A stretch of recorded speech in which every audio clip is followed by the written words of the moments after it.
If you're having suicidal thoughts or feelings or feel like you have no hope, please call 988. There, you can talk to someone who not only cares about your story, but cares about you. Please reach out today. Thomas P. Murphy once said, "Minutes are worth more than money. Spend them wisely." At Minutes Wisely, we take that to heart. Our mission is to decrease veteran suicide by providing life-changing experiences for veterans, first responders, and Gold Star families. We believe that we can make a lasting impact by rekindling a sense of purpose and fostering community through sponsored tickets to sporting events. These experiences are not just about the game, they're about the moments that can change lives. A simple sporting event can boost joy and instill a sense of renewed hope and purpose for those who have served. Join us in making a difference, become a moment maker, and empower a veteran with rediscovered hope. Visit minuteswisely.com for more information and to get involved. Together, we can make every moment count.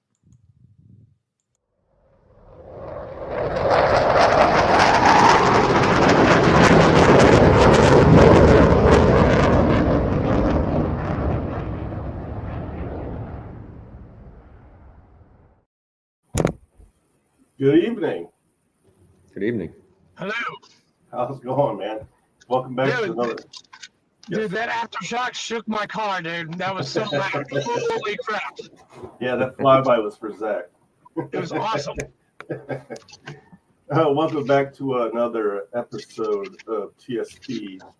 I really don't have any announcements today other than the Detroit Tigers are headed to the ALDS. They done something they haven't done in 11 years. They swept the Houston Astros, where the Houston Astros have made it to the ALCS for the last 7 years. And so they've been the top dog in baseball. The Detroit Tigers knocked them off. And Minutes Wisely has tickets and is going to be sending a veteran to a playoff game in Detroit, Michigan next Thursday. Pretty excited about that. We send veterans, first responders, and Gold Star family members all over the place to go to sporting events. This is our first postseason game. I am super stoked about it. Not to mention, I'm super stoked about the Detroit Tigers. Yeah, I got that email today. Yes, I saw that you filled it out. I did. You better be ready for a road trip if your name is called. Hey, listen, I'm not going to bring any firearms, okay? I would hope not.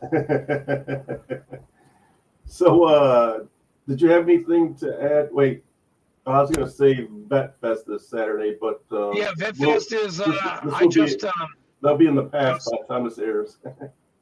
No. Vet Fest is happening on Saturday. I just lined up. We have 73 booths that I just lined out everything today. So people are obviously not going to see this, but it's going to go on Saturday from 9 to 4. And then October 13th is the Navy birthday. I have a bagpiper. I've got a color guard. I just bought 50 mini cheesecakes for each guest from a fellow Navy shipmate in Murfreesboro, Oflo Bakery, Doug Berg. Great guy. It's going to be awesome. Katrina is going to be decorating. Good deal. He gave me a great deal. Yes. Awesome. Katrina is going to be decorating for. She bought $400 worth of stuff to make this Navy birthday awesome. So, if you're a Navy or a Marine or a Freemason, or you just love us, just come and sign up on the Eventbrite.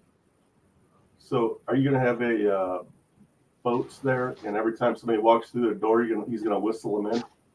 Actually, I talked to him about this. He ain't playing the national anthem, but he is playing some Navy stuff, so it's good. I want a boatswain mate there and have the whistle. Well, if Senior Chief Alan Brandt brings his whistle, then I will have Senior Chief do it. I'm sure that would get pretty annoying after a while. I mean, he's a Senior Chief. He was taught how to do that, so he probably is really good at it, right? Yeah. But after he blows the whistle, he has to announce everybody's name and say arriving afterwards. One MC, grab your brooms, grab your brushes. General quarters. All right, so we got a pretty cool story today. A couple weeks ago, I was perusing around TikTok, and I found this fine young man here, Zack and a half, and he's got a great story. His son is in Marine Corps boot camp, and I won't spoil the surprise. I'm going to let him get to it, but before we get to that, we're going to get a little bit of Zack's story, and then we're going to talk about his son a little bit. Zack, how you doing there, buddy? Doing great. How are you? Oh, I'm doing awesome, man. Loving that beard, Zack. Yeah, that's pretty Thanks, cool, man. Is actually not a lot of work at all. That's why I have it. I just shaved mine off literally like 3 days ago. No, man. Every now and then a wild hair crosses and I'll shave my beard, but I look like a horrible, horrible baby. So I don't want to. Well, I look like Father Time when I got mine. It's all gray and scraggly. Those are the best ones. Dude, hey, Fleek, I still have that picture of you and I at the courtyard here in Murfreesboro. We both look like two homeless guys with our beards. It was disgusting. It was awesome and disgusting at the same time. Yeah. Yes. That's it. Hey, so Zack, would you like to introduce yourself, sir? Sure. My name is Zack Westmoreland. I served from 2000 to 2004 aboard Camp Pendleton. And I was in Iraqi Freedom Operation Enduring Freedom. I got out in 2004 to pursue a family for the most part, became a carpenter and built a whole lot of stuff in that time. And life has taken me far and fast. So attained the rank of sergeant, and that was it. It was, I always say, I joke around, I say, me and Uncle Sam settled it like adults. I don't talk to you no more. We don't talk to me anymore. But I really don't have any hard feelings towards the Marine Corps. Absolutely loved it. It was the best thing that I could have possibly done fresh out of high school without any better leads in life. But my personal reasonings were I did not want to drag a family through a time in the Marine Corps. They didn't ask for that. I did. So I chased my dream and I decided to go on and be a family man, and I have not ever regretted that. Yeah, same. I'm pretty much the same way. I chased my dream, got out because I wanted to have a family. And like you said, they didn't ask for it. So the whole time I was in the service, I never had a steady girlfriend. I'm like, it's not worth it. I'm here for me. These next 3 or 4 years is my time. And right. I knew I was going to be, I was on an aircraft carrier, so I knew I was going to be going to places like the Philippines, Australia. That wouldn't have been fair for her, and it wouldn't have been fair for me. So I wanted to be a sailor for straight 4 years. Well, I did not want to be a sailor, so I joined the Marine Corps, and then they put me on the USS Bella Wood, and I did it anyway. So I was on the USS Kearsarge for the 22nd Mule, which, by the way, Zack, you got out of the Marine Corps when I was getting in. So I went to boot camp when you got out. So in 2004, I was 20 years ago this year, I was in it's boot hard camp. to believe. I know, right? It's ridiculous. It's crazy. Time flies, man. I didn't have that's a family. awesome. I didn't have a family. I was a man whore. I was a grunt, and we did 3 deployments, and then that was it. Right. Sorry. Yeah, I don't want to tell you what I went in. I can double your guys' numbers. I went in 40 years ago. Hey, Fleek, I used to make a list in college. Okay, I mean it was bad. I was horrible. Yeah, it's all good. Zack, continue. Sorry, sir. Yeah. Oh, that's okay. That's all I did in the Marines. I didn't do anything else. I was an 0481 landing support specialist. The red patch guys lifting things with helicopters was our bread and butter. You're a red patcher. Nice. I love you The guys. red You patch guys are guy. awesome. The funniest thing they go ahead. About the red patch on the uniform, it's a unit insignia, and it just is a designator for when you hit the beach. But everyone always asks us, what's the red patch for? And one of the greatest joys of being a red patcher is to tell those lies. We never, ever tell you the truth. It doesn't matter what we say. You can just talk it up as a lie. We just said it was HIV platoon. That way no one would bother us. No one took our chow. No one got in front of us in line. We were the HIV positive Marines. That's funny. Why did you choose the Marine Corps out of the others? In a short-term sense, you know, it was basically a battle of recruiters. I was in a conversation with an Army recruiter and a conversation with a Marine recruiter, and essentially the best talker won. But on a deeper level, in a more a bigger sense, I knew, and I really don't mean to offend anyone that's in any other branch. I knew that if I joined any other branch, that I would always be able to look back and say, what if I had done this? But if I joined the Marines, which I believe to be top tier, then I would never have to ever look back and say I could have done more. So to me, it was the best. And personally, I didn't know when I went to boot camp, I didn't know if I was going to make it. I was not athletic. I was not outspoken. I was super shy and I was timid and I was pretty pigeonholed. I came from a small town, Nowheresville, South Carolina. And I thought, you know, if I don't make it, that's fine, but I got to shoot as hard as I can. And the only thing that kept running through my mind, there was a fourth grade teacher named Mary White. She changed my life in fourth grade. And I knew that in order to make her proud, I had to do my absolute best. There's only 3 people that have impacted my life in that way. And that's my fourth grade teacher, my mama, and Jesus. That's the only people, you know, they're up there in the top. And I knew that I had to make them proud. So I shot as hard as I could. Where in South Carolina, Zach? Myrtle Beach. Ah, shit. I'll be there. I'll be there in February. Awesome. I love Myrtle Beach. All right. Hot All damn. right, man. Swing down to the swamps and grab you a gator. Well, Yeah. you know, when we were on Air Alert, that's as far as we could go was Myrtle Beach from Camp Lejeune. That's that's about 90 miles. It's an hour and a half to get back to Camp Lejeune. So yeah, that's as far as we could go was Myrtle Beach. Myrtle Beach is nice. I like it in the off season. During tourist season, everywhere's a little bit too crowded for me, but I enjoy it. I would love to call you, man. My wife and I were going to stay at Harbor Lights at our Blue Green vacation property. Would love to hang out, take you out to dinner, man. Oh, that'd be great. I'm in Northeast Arkansas now. Oh, you're in Arkansas now. Okay.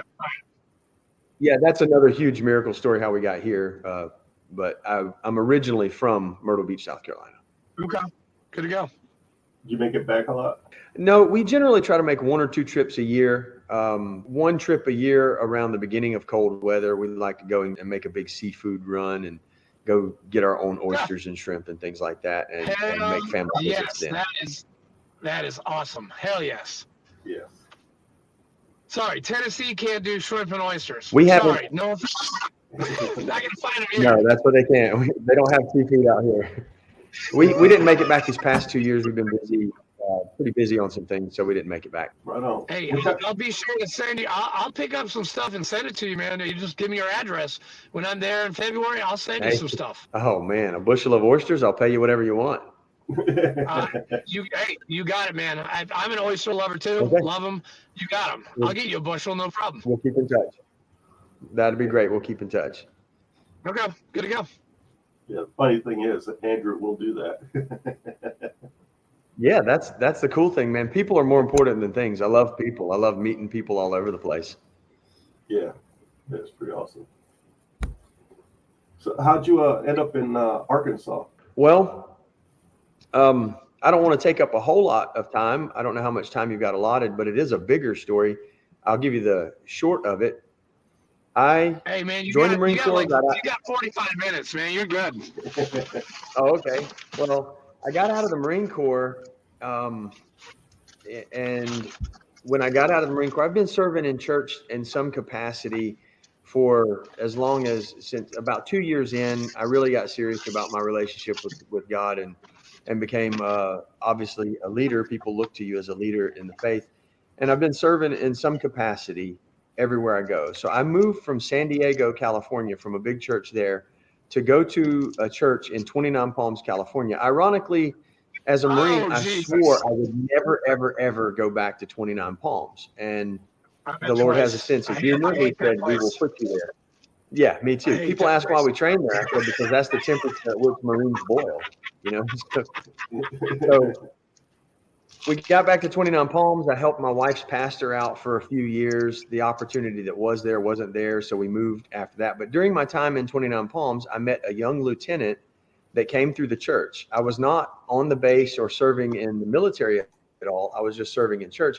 But he came through the church. He liked my preaching. Things went well. And then he told me that he was a lieutenant. And instead of shrinking away as enlisted generally do to officers, I did not care. He was in my house, essentially, you know. I go, cool, man, and just shook his hand like a regular old guy. And he was really impressed with that. So he liked the fact that I had a little backbone. And so we became good friends. After a while, he asked me if I would remodel a house for him while he got deployed. This is an important note. He asked me to do 4 or 5 month work while he was deployed. And so I stayed in the house rent free and remodeled the house for him. When he came back, everything was fine. He moved back into the house and we moved on and we went back to South Carolina. We stayed in South Carolina for a long time, for a number of years, and I remodeled houses, 6 or 7 years. And we remodeled houses, and I remodeled a lot of houses. That story of me remodeling that house in 29 Palms takes a little pause right there, and it'll come up again. So then I go to South Carolina. I remodel about, I don't know, a lot of houses, but I get in with this one guy, really nice guy, smart guy, good with his money, a business mind. And I remodel 10 or 11 houses for him. And little by little, he starts to fall behind on paying me the bonuses that we had agreed. And then, you know, along and along, he falls behind on paying the wages that we had agreed. And I was too nice to quit on him because I didn't think he had any ill intent. One day it all blew up. We had a falling out. Nobody got hurt. We just handled it diplomatically, but I absolutely could not work another day for free. And so we moved on, and I kept calling about money. And one day I called him and I said, hey, look, I need the money. Bottom line, I need money. He owed me about $20,000. And he said, I'll pay you whenever I get it. He had never agreed not to pay it. And I said, you know, I'm tired of talking about it. I think you bit me. You're a snake.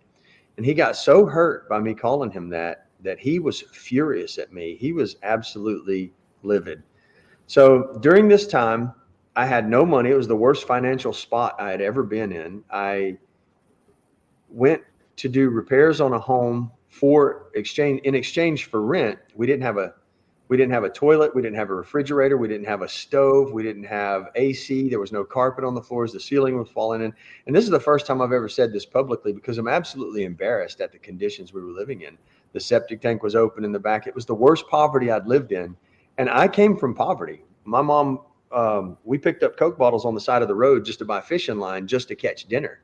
Plenty of times we've done that. And I didn't mind that. That was good memories. But this was me dragging my wife and 3 kids through some terrible conditions. And so once I was living in those conditions, and I had a real big falling out with the gentleman that owed me the money. And he called me back a few days later. I knew how mad he was at me, but he called me back a few days later and he said, hey, my money wasn't right and I took it out on you. So I would like to pay you everything I owe you if you can drive from Jacksonville, North Carolina, outside of Camp Lejeune. Swore I'd never go back there too, right? But here I was remodeling houses in Jacksonville. He said, if you can drive to Myrtle Beach tonight, right now, at 10 o'clock at night, I'll pay you everything I owe you. And I probably would have done it because I was so broke and so hurting for money that I would have done it, except I didn't have gas money to go. But I also had too much pride to say, nah, man, I don't even got gas money to go pick up money. I was too proud. And so I just leaned on anger and I said, no, dude, you can call Tokyo without a delay in the line. You can find a way to send me money. Don't bother me until you're ready to pay me. And at that, I hung up the phone. 2 days later, I'm like, dude, that was stupid. I need that money bad, in a bad, bad way. I'd calmed down. So I started calling around and trying to find him. And what I found out was the night that he asked me to come pick up money, he shot himself that night. He was trying to get me to go to Myrtle Beach to shoot me as well. So Oh shit. I absolutely dodged a bullet. So here I am. I sent a message to his widow at that time, days after the incident, and I told her I lied a little bit. I said that he tried to make everything right before he passed. And it was my attempt to let her know that I would never try to collect. And so I left it at that. I can't collect from a widow. I've got to take my zeros. Right. So now my situation is that's an absolutely closed door. I have no money. I have no job. I'm doing a day by day job, anything I can do. And I'm able to put one meal on the table a day, and we eat out of a cooler. We make one meal and we eat the leftovers the best we can. And that's all I'm able to do. And I keep going to church. I put my shirt and tie on, and I don't tell anybody I'm hurting because my struggles are not your struggles, and I just bear it. And I go to church smiling. The pastor asked me one day, he said, "What's wrong? You seem down." I said, "All I want in the whole world's a job, Pastor." And so he gave me a little work, gave me a job there at the church, and I worked for a little while. During this time, the gentleman that I remodeled the house from 29 Palms happened to pass through a church in Jacksonville, North Carolina, 10 years later on a Wednesday night. And he seen me there and he said, "What are you doing here?" And I was like, "What are you doing here?" "I'm just surviving, man." And so he asked me what I was doing for work. I told him construction, and he could see the defeat and the hurt in my face. I didn't tell him my business. I just told him I was doing construction. And he said, "Oh, well, I'm doing chickens." And I was like, what do you mean by that? He said, "I run a chicken farm, have about 100,000 chickens in barns." And I said, "Okay." I said, "How do I get into that?" He said, "First, you go to work on someone's farm and then you offer to buy it." I said, "That sounds pretty good, man. Are you hiring?" And he said, "No, I'm not. My kids run the farm." I said, "Okay, I understand." So about 2 weeks later, 2 or 3 weeks later, he called me, or his wife rather texted me. And this was, my financial situation was still declining. I was not getting any better. So this is the first time since I got out of the Marine Corps that my phone was turned off. This was the lowest I'd ever hit. The phone and the internet are the last things to go. And so my phone had gotten turned off the day before, and I had sent a text out letting her know that he could contact me. He had gotten deployed to Belize. And in that deployment, he had left people behind to run the farm, and they were making a mess of it. So the question that was brought to me is, "Will you come run my farm for 5 months while I'm deployed?" And I said, "Man, I don't know anything about chicken farming." So I said, "Call me tomorrow and I will make it a point. Call me around lunch my time." So around lunch my time, I made sure I was at the Home Depot hooked into their Wi-Fi so I could receive a call. This is how poor I was at the time. So I'm at Home Depot. I received the call. We talk about it. And he says I told him I didn't know because I don't know anything about chicken farming. I talk about poultry farming. It's mass production warehouse. He said these magic words. There's a couple things you can say to a Marine to get him to do something. You can say "no balls" and he'll probably do it. Or you can say, "Will you please help me?" And he said, "Zach, I need you to come save my butt." And at the point you say to a Marine, "Come save my butt," I'm already on the way. I finished up a job I was doing. I borrowed a little bit of money against my first paycheck, and I drove out to Arkansas. He reimbursed me, and we lived in a mobile home, myself and my son. That's why if you see down here, Zack and a half, I don't know how to point to it. Yeah. Either way. Right there. Right down there. I'm Zack. The other Zack is the half. So we named our farm Zack and a Half. I go to work on his farm for a while. We do well enough that my name gets around. I get frustrated because I'm not making enough money. And I say, I'm going to ask him for a raise. And just as I was talking about my faith a little bit, there's only been a few times that God has talked to me clearly. And this time he very clearly told me, I mean, everything but an audible voice. He said, "You better not." And I said, man. So I looked up to heaven with tears in my eyes and I said, "Can I ask you for a raise?" And God said, "You can ask me for anything you want." And so I said, "Can I have a raise?" And then I heard nothing, dead silence. So I was like, I blew it. Within a few days, that gentleman that I was running his farm came back to bury his father-in-law on bereavement leave. He found me working his farm and he said, "Hey, I need to give you a raise." And at that point, it was a signature on the whole thing. It was just some confirmation, So it was some confirmation that everything worked out. And then the neighbor had a farm that was larger than that one. And he came and he said, hey, would you be interested in working my farm? I said, yeah, man, I would, except I need an end game. And he's like, what do you propose? I said, I don't know. I just need to know that it's not a dead end. He said, I'll sell you the farm. Mind you, I am flat broke. I got no money, none. The farm was only valued at 2.6 million. So, I mean, it was just a little spit in the bucket. Said, okay, I'll sell you the farm. I said, fine, I'll buy it. So I went on Google Documents and I drafted up an offer and acceptance, and I went over to institutions and tried to get funding for it, and I couldn't get any funding for it. So this is the great miracle in it, is the first person that I'd worked on their farm, the guy from 29 Palm, he called me from Belize and said, my chickens are bigger than they've ever been. How did you do that? And I said, I don't know. He said, I know you're going to have a hard time buying that farm. I want to help you. Let me put some houses in your name so your net worth is high enough to leverage. I said, man, you won't make any money on that. He said, I don't want any money. You did right to me. I got to do right to you. And I said, I appreciate that. Let me find a way you can make money. So what I proposed to him was he bought the farm outright, leveraged his first farm to buy the second farm. And then in 1 or 2 years, I would buy the second farm from him for the same price. Well, as soon as he closed on it, COVID hit and the price skyrocketed. I was locked in at a lower price. During COVID, property values jumped up. And whenever we closed on the farm, it was worth $3 million and we bought it for 2.4. So I had $600,000 in equity, and I got into a multi-million-dollar farm with no money down on a handshake because I did right to another Marine. He made enough money on that deal by paying down the original loan that he turned it into apartments. He took that money and flipped it into apartments. And he told me, he said, hey, I don't want my farm anymore. Do you want to buy the second farm? I said, yeah, man, I'll buy the second farm. Let's do it. So from a terrible situation, we now sit on right at 200 acres. We run 14 chicken houses, which has about 250,000 chickens 5 times a year. We run over 1 million chickens every year through this farm. And it's a good life. My kids live good lives now, and it's a great big miracle. That's how I got to Eastern Arkansas. I accidentally bought a chicken farm.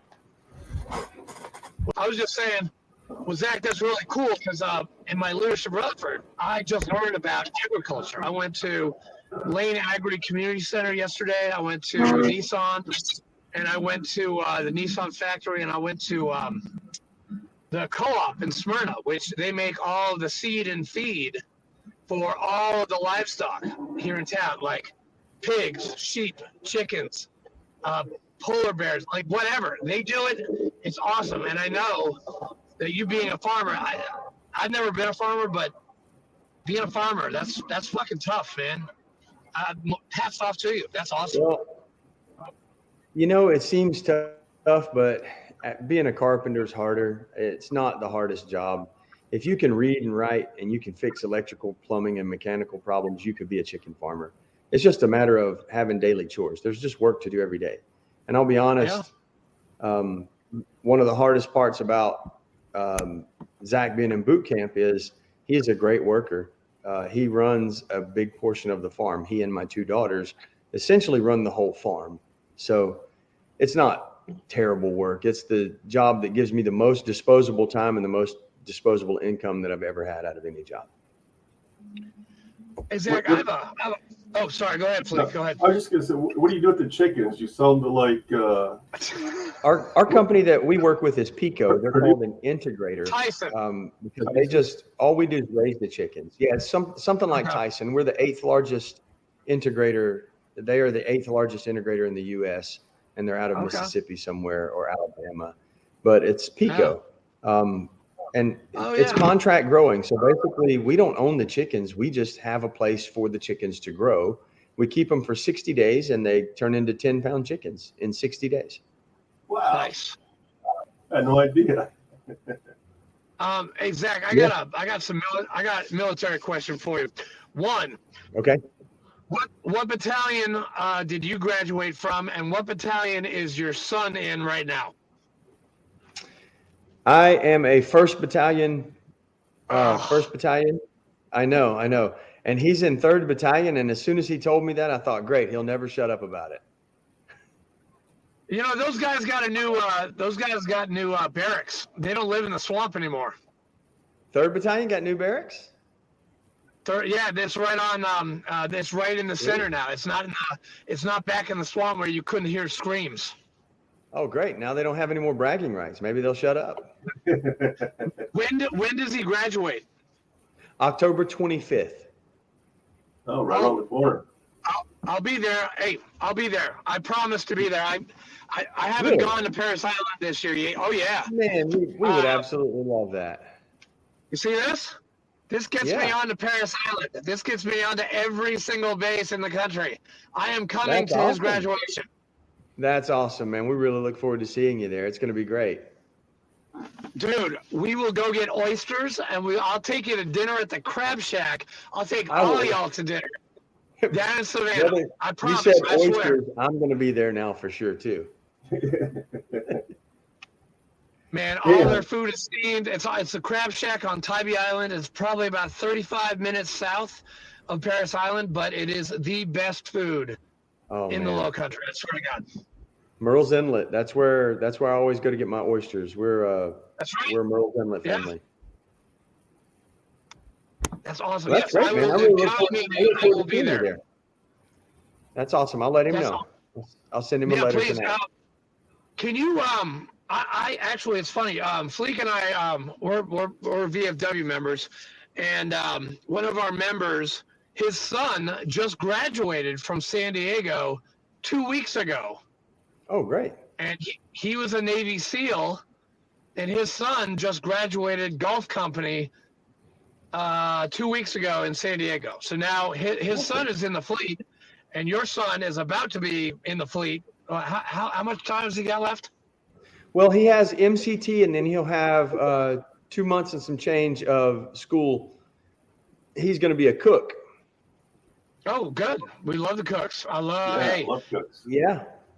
But no country captain chicken. Nope, not for this guy. Not anymore. Mm-mm. Well, here's the cool thing to tell you a little bit about little Zach. He doesn't need. We have a business that we run, and he doesn't need a job or a career. He wants to be a Marine. If they had a boot camp only option, he would have taken it. He just wants to be a Marine.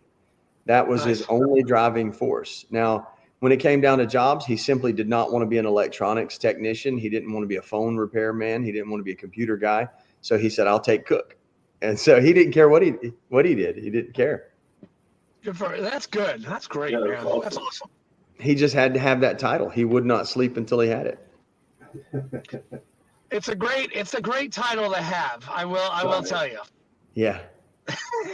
It's the first good thing I ever did. But Navy is steeped in history, and I mean, you were on a ship, I was on a ship, Fleek was on a ship. I have so much more respect for the Navy when I was on the ship for 7 months. I love the Navy guys. That's why I'm throwing the birthday for them, because I love the Navy. I do. I love you guys. You guys are awesome. Any animosity I have towards any other branch is simply playful. I love every branch for what they are. I'm a little undecided about Space Force. The verdict's still out on them. Everywhere else, I love them because we're all in the fight together. But you know, the inter-service rivalry is just fun. That's all it is. Yeah, it is, and sometimes it gets a little annoying. But yes, it is fun. But that's fun too. The whole crayon thing, I'm not really a big fan of it. You know, that was new. That was not a thing when I went in. I didn't hear about crayons until the very end. Until the end of my time in the Marine Corps, the very last year, the crayon eater thing came out, and that's been like the main go-to now. Okay, all right. Yeah. So he would know. Okay, he would know more than me because I heard about I didn't hear about crayons until 2006. You heard about it.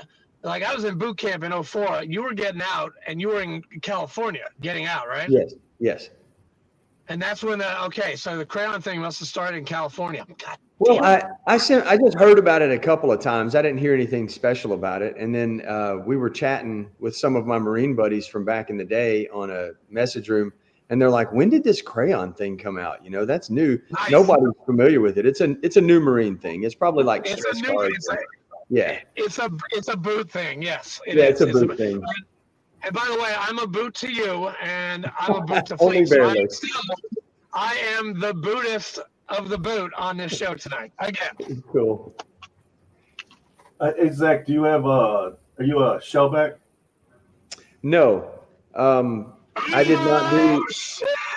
No, I didn't do the shellback certificate. Unfortunately, I was under some, might I say, unique leadership, and I wasn't about to volunteer for them to haze me. We would have been fighting. I was out. I wasn't in a real happy state of mind at that time. I wasn't hostile or anything, but I was definitely over it. You know, and I wasn't going to submit to certain people hazing me. It was just going to be uncomfortable. Hey, did you now you started in 2000, Yes. got out in 2004. So you had two different types of utilities. You had the Woodlands and you had the Marpat. Is that correct? I was one of the first in line for the Marpat because I do not like ironing camis. I think it's stupid. Holy wow, dude, that is awesome. Oh my Here- God. I'm one of the last people to have shined my spit shined my jungle boots. Dude, never shined a boot in my life. I know.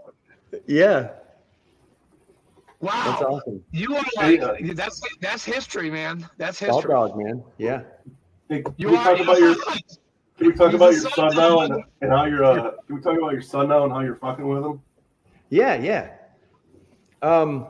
It's sort of a military tradition. If you have someone that you really care about that goes into the military, you just send them a little bit of something while they're in there. If you know they can't have cookies, that's exactly what you send them. Some people send adult toys. Some people send, nudie mags or whatever. Just anything that's going to bring attention to him.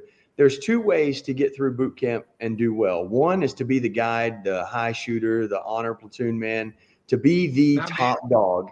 And the other way is to be invisible. To just exist and never, ever even be caught breathing out of line. And so my son wrote a letter to his mom from boot camp. Me too. They did not know my name on the parade dress when they gave me that anchor. He wrote a letter to his mom just a couple days before I sent the package out. And it says, "Mom, I'm doing great. I don't even think they know my name." And I thought, I know, we can help. So I've been telling him for years, he's wanted to be a Marine since he was just a little tiny guy. If you'll look on the TikTok, there's a video on there of him with his little nerdy baby face saying, "I want to be a Marine." And he absolutely did. So I told him years ago, I said, as soon as you get there, I'm sending you a package and it's up to you what you open. That's on you, dude. And so I did. And the letter to the drill instructor was the only sketchy part about it. The only part I shouldn't have done, but it had glitter in it, and that was the whole idea. I just wanted to mess with him. I wanted to make his life hard. That's all. I waited intentionally until he got past the point of discouragement. There's no way this boy's quitting. He even told me before, he said, "Dad, what are you going to do if I get halfway through boot camp and just quit?" I said, "I'll just give your inheritance to your sisters. I don't really care." Yeah, damn straight. You're out, dude. No, he would never quit. That's not in him. So I sent him something to mess with him. And then to double down on it, I posted a video for one day and gave everybody access to his address. So he's probably got 10,000 pieces of mail that the drill instructors have to carry. They probably hate him. They're probably torturing him every day. And I cannot tell you how awesome of a kid he is. And I cannot honestly tell you how much I love this boy. He's a good dude. And it still thrills my heart to make his life hard. That's awesome.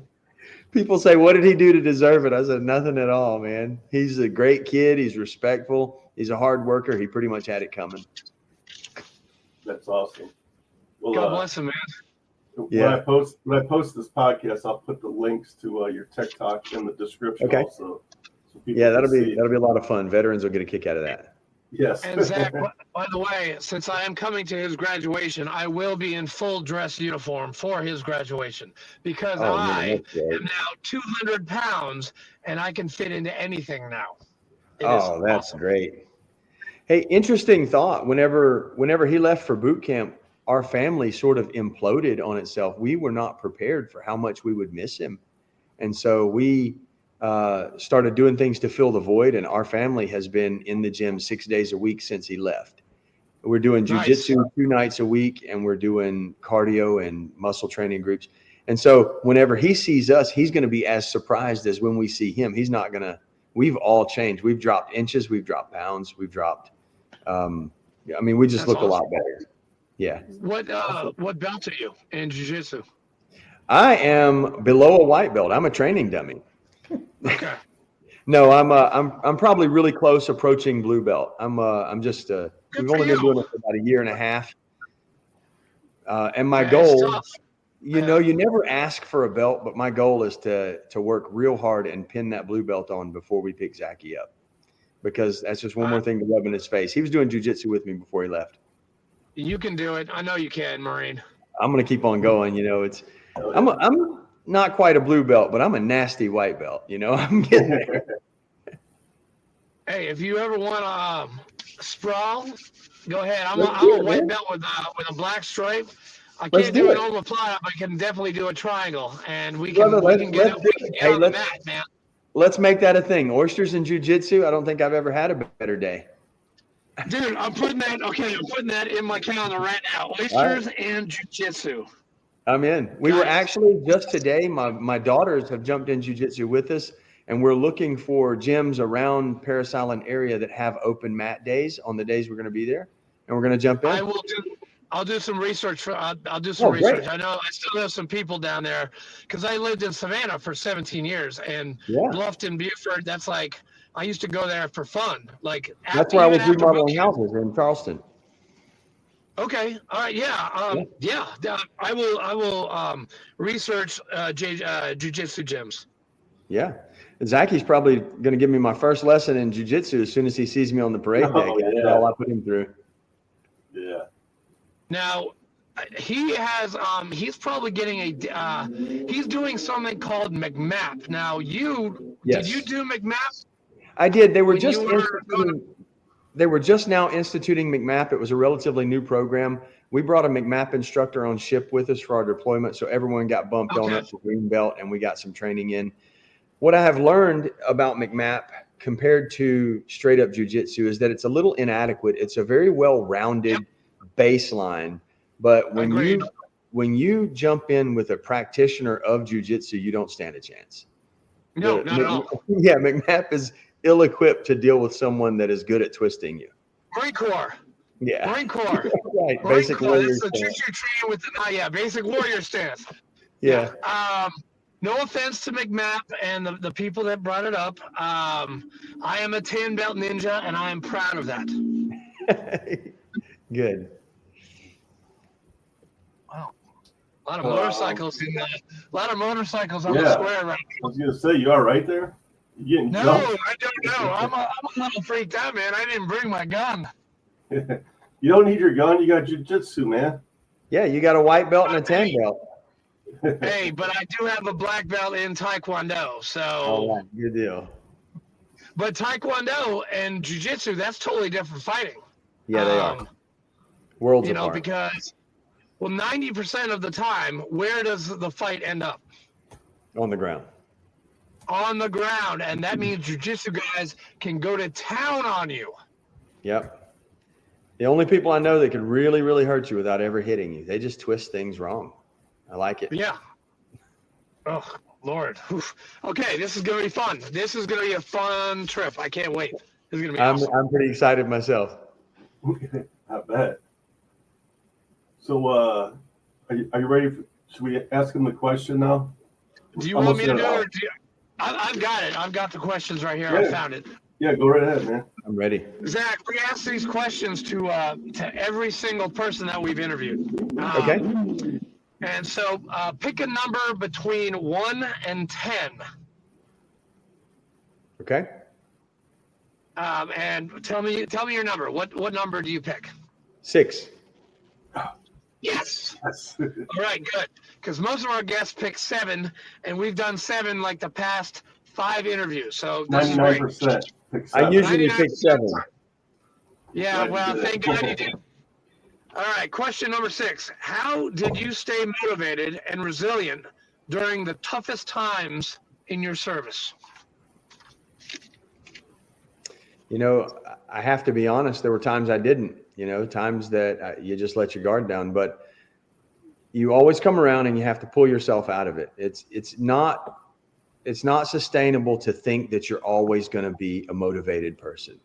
There are times where you're going through it, but the times where you come out of it, you have to find something both within yourself and without of yourself.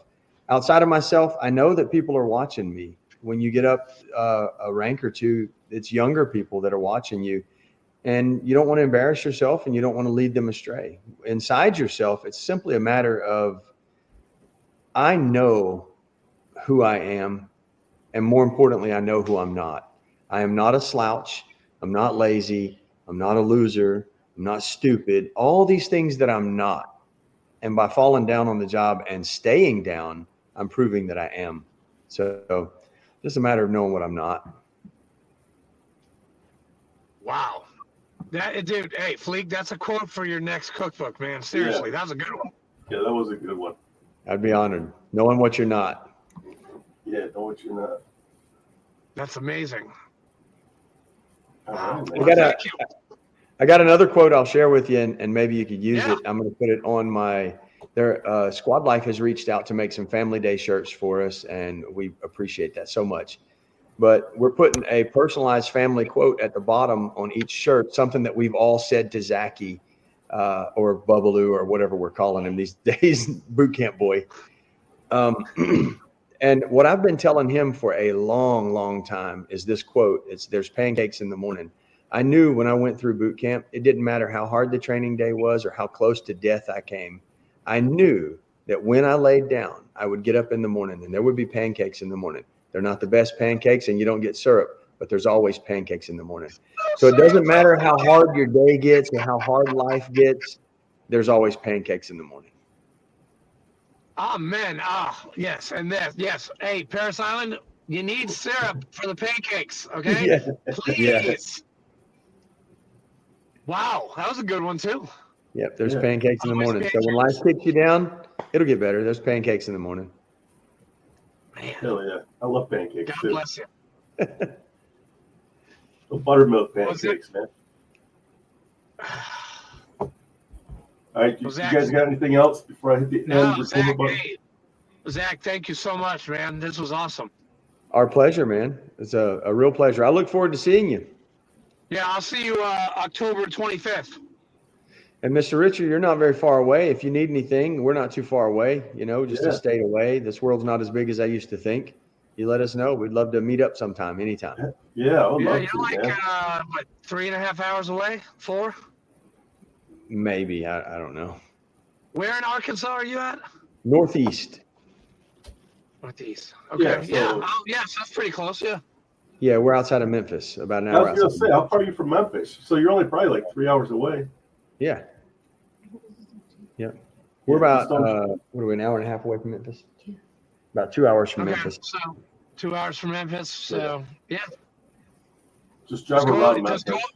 just go over Yeah, that we bridge. do. Yeah, don't stop at the Bass Pro Shops or anything when you're driving through. The pyramid is awesome, Fleek. The pyramid is awesome. It is, man. Yeah, it is, but you're taking your life in your own hands. Yeah. Yeah, bring a gun and a Kevlar and a flak, and you'll be fine in Memphis. For sure. All right, Zach. Well, thanks for hanging out with us for an hour. Stick around for a minute while I hit the end record button. We'll wrap Sure. things up.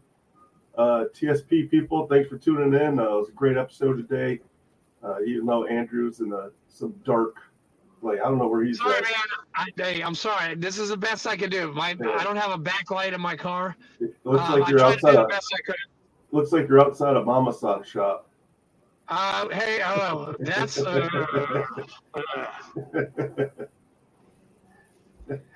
All right, we'll see you guys next Sunday. Peace out. all right. See you guys. Peace.